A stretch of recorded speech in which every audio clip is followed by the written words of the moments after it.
herli kalom lai ka di parte ka thon lin nung kha leng dang lom na ding in amin herlim san ta lep ler di sai thi man khil di lo no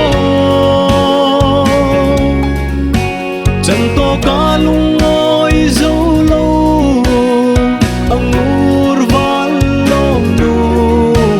trang khát ta lung ngồi dấu lâu trang tin lor la không lung ngồi dấu chung ngõ tin ni mi duam nu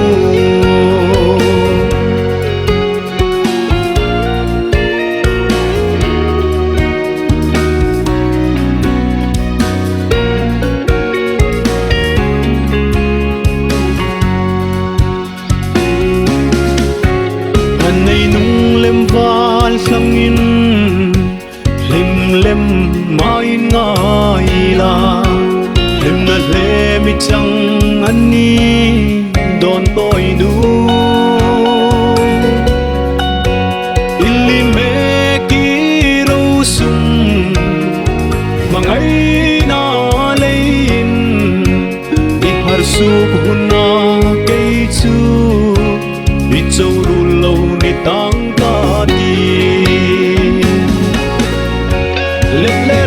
sai thi man khil di lo mo chân to ca lung ngồi dấu lâu angur van lom nu trang khát ta lung ngồi dấu lâu trang tin lor la không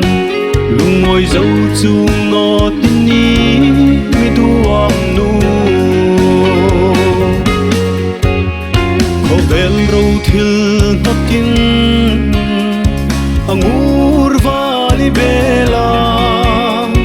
mangai na leya ing kim chanin huma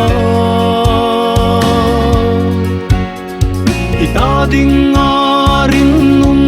lo tur du val chun tolin lung lem nei lo di nun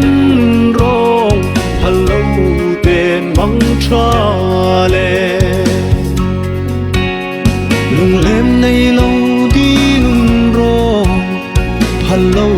te mong tra le